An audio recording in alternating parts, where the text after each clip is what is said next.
India political ജനാധിപത്യത്തിൽ നിന്നും സെക്കുലറിസത്തിൽ നിന്നും തെന്നിപ്പോകുമോ എന്നുള്ളൊരു വലിയ ഭയം 2024 പാർലമെന്റ് ഇലക്ഷൻ നടക്കുന്നതുവരെ ഇന്ത്യയിൽ വലിയ ശതമാനം ജനങ്ങൾക്കുണ്ടായിരുന്നു.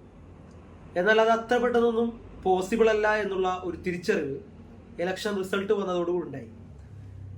BJP പരാജയപ്പെട്ടുവെങ്കിലും RSS ഉയർത്തിയ വിദ്വേഷത്തിന് പ്രത്യയശാസ്ത്രത്തിന് ഇന്ത്യയിൽ വലിയ പരാജയമൊന്നും ഉണ്ടായിട്ടില്ല. പക്ഷേ അവർക്കിടയിലുള്ള ആഭ്യന്തര കലഹങ്ങൾ കൊണ്ടും ഈഗോ പ്രശ്നങ്ങൾ കൊണ്ടും ഒരു വലിയ ലെവലിൽ സീറ്റ് അവർക്ക് നഷ്ടപ്പെട്ടു എന്നുള്ളതാണ് 2024 നമ്മൾ കണ്ടത്. പക്ഷേ ഇന്ത്യയുടെ ജനാധിപത്യത്തെയും സെക്കുലറിസത്തെയും അട്ടിമറിക്കാനുള്ള വലിയ ശ്രമങ്ങൾ നരേന്ദ്രമോദി ഗവൺമെന്റിന്റെ നേതൃത്വത്തിൽ നടന്നിരുന്നു. 1925 രൂപം കൊണ്ട് RSS 2025 ആകുമ്പോഴേക്കും ഇന്ത്യയെ തങ്ങൾ പൂർണ്ണമായി നിയന്ത്രിക്കാൻ കഴിയുന്ന ഒരു ഹിന്ദുത്വ സ്റ്റേറ്റ് ആക്കി മാറ്റുക എന്നുള്ള ഒരു കോൺസെപ്റ്റ് അവർ മുന്നോട്ട് വെച്ചിട്ടുണ്ടായിരുന്നു. പക്ഷെ അതെല്ലാം എത്രത്തോളം പോസിബിൾ ആണ് എന്നുള്ള സംശയങ്ങൾ ഉന്നയിക്കുന്ന ഒരു ഘട്ടത്തിൽ കൂടിയാണ് നമ്മളിപ്പോൾ ഉള്ളത്.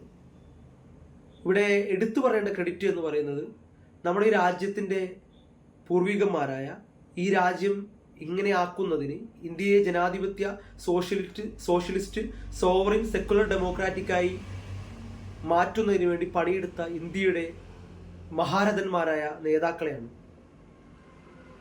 ഇന്ത്യയിൽ വരാൻ സാധ്യതയുള്ള സംഘപരിവാറിൻ്റെയും വർഗീയതയുടെയും പോട്ടെ, നേരത്തെ ഇന്ത്യയെ ഭരിച്ചുകൊണ്ടിരിക്കുന്ന ഇന്ത്യയുടെ സ്വാതന്ത്ര്യത്തിന് വലിയ അളവിൽ പങ്കുവഹിച്ച കോൺഗ്രസ് പോലും അപ്രമാദിത്യം ഇന്ത്യയിൽ ഉണ്ടാക്കുന്നതിൽ ഭയപ്പെടുകയും അതിനനുസരിച്ച് സംവിധാനങ്ങൾ ഇന്ത്യയിൽ മെച്ചപ്പെടുത്തുകയും ചെയ്ത ഒരു ചിന്തയുള്ള മുൻഗാമികളായിരുന്നു നമുക്കുണ്ടായിരുന്നത്.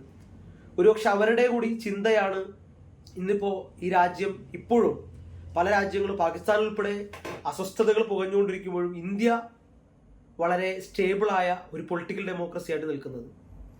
ഒരു ഉദാഹരണം പറഞ്ഞാൽ 1900 ഇന്ത്യക്ക് സ്വാതന്ത്ര്യം കിട്ടി ആദ്യ ജനറൽ തെരഞ്ഞെടുപ്പ് 1951-52 നടന്ന തെരഞ്ഞെടുപ്പിൽ നെഹ്റുവിന്റെ നേതൃത്വത്തിലുള്ള കോൺഗ്രസിന് ഇന്ത്യയിൽ 364 സീറ്റ് കിട്ടി. കോൺഗ്രസിന് ഒറ്റക്ക് 364 സീറ്റ്. കോൺഗ്രസിന്റെ കൂടെ നിന്ന് CPIക്ക് 16 സീറ്റ് കിട്ടി. ചുരുക്കി പറഞ്ഞാൽ കോൺഗ്രസ് മാത്രം ഇന്ത്യയിൽ 72% സീറ്റുകളും കൈയടക്കുന്ന ഏറ്റവും വലിയ മെജോറിറ്റിയായി ഇന്ത്യയിൽ വന്നു. അവരെ കുറച്ചെങ്കിൽ എതിർത്തിരുന്ന ഒരു പൊസിഷൻ ബ്ലോക്കായിട്ട് മത്സരിച്ച സോഷ്യലിസ്റ്റ് പാർട്ടിക്ക് കേവലം 12 സീറ്റാണ് ലഭിച്ചത്. ആ ഒരു സാഹചര്യത്തിൽ തന്നെ ഇന്ത്യയിലെ സോഷ്യലിസ്റ്റ് നേതാക്കന്മാർ ഒരു റീതിങ്ക് നടത്തി. കാരണം ഇന്ത്യയിൽ കോൺഗ്രസ് ആണെങ്കിൽ പോലും ഏതെങ്കിലും ഒരു പാർട്ടി ഇന്ത്യയുടെ ഭൂരിപക്ഷം നേടി നിലനിൽക്കുക എന്നുള്ളത് ഇന്ത്യയുടെ ജനാധിപത്യ സ്വഭാവത്തെ വലിയ രീതിയിൽ ബാധിക്കും എന്നുള്ള ചർച്ചകൾ ഉയർന്നു വന്നു. അതിന്റെ അടിസ്ഥാനത്തിൽ നെഹ്റുവുമായും ഡിസ്കഷൻസ് നടന്നു. അപ്പോൾ നെഹ്റു പറഞ്ഞു, അങ്ങനെയാണെങ്കിൽ നിങ്ങൾ ഒരു പ്രപ്പോസൽ മുന്നോട്ട് വെക്കൂ. ഇന്ത്യയിൽ വികേന്ദ്രീകരണം നടക്കേണ്ട, എല്ലാവർക്കും അധികാരങ്ങൾക്ക് ലഭിക്കേണ്ട, ഏതെങ്കിലും ഒരു പാർട്ടിയുടെ കൈകളിലേക്ക് മാത്രം ഇന്ത്യയുടെ അധികാരം കേന്ദ്രീകരിക്കപ്പെട്ടു പോവാത്ത രീതിയിലുള്ള ഒരു വികേന്ദ്രീകൃത സങ്കല്പം നിങ്ങൾ മുന്നോട്ട് വെക്കാൻ പറഞ്ഞു. അങ്ങനെ വെക്കാൻ പറഞ്ഞതിന്റെ അടിസ്ഥാനത്തിൽ രൂപം കൊണ്ട സംവിധാനമാണ് ഇന്ന് നമ്മൾ കാണുന്ന പഞ്ചായത്ത് രാജ് ആക്ട്. അതിന്റെ സ്ഥാപകൻ എന്ന് പറയുന്നത് ബൽവന്ത് റായ് മേത്ത എന്ന് പറയുന്ന സ്വാതന്ത്ര്യ സമര സേനാനിയും സോഷ്യലിസ്റ്റും ഗുജറാത്തിലെ 2ാമത്തെ മുഖ്യമന്ത്രിയുമായിരുന്ന ഒരു വ്യക്തിയാണ്. അദ്ദേഹം ഉൾപ്പെടുന്ന ഒരു സമിതി രൂപീകരിക്കുകയും പഞ്ചായത്ത് രാജ് എന്ന് പറയുന്ന ഒരു സംവിധാനം ഇൻട്രൊഡ്യൂസ് ചെയ്തു. അതായത് ഗ്രാമപഞ്ചായത്ത്, ബ്ലോക്ക് പഞ്ചായത്ത്, ജില്ലാ പഞ്ചായത്ത് എന്ന തലങ്ങളിൽ അധികാരങ്ങളെ കുറച്ചുകൊണ്ട് വികേന്ദ്രീകരിച്ചുകൊണ്ട് ജനങ്ങളെ അവർക്ക് തന്നെ ഭരിക്കാനുള്ള ഒരു അവകാശം കൂടി നൽകുന്ന പഞ്ചായത്ത് രാജ് ആക്ട് നടപ്പിലാക്കിയത്. ഈ ആക്ട് യഥാർത്ഥത്തിൽ ഇന്ത്യയുടെ അധികാരം നിയമസഭയിലും ലോക്സഭയിലുണ്ടായ അധികാരത്തിന്റെ ഒരു വലിയ ശതമാനം തന്നെ തദ്ദേശ ജനതക്ക് ലഭിക്കുന്ന ഒരു സാഹചര്യം ഉണ്ടായി.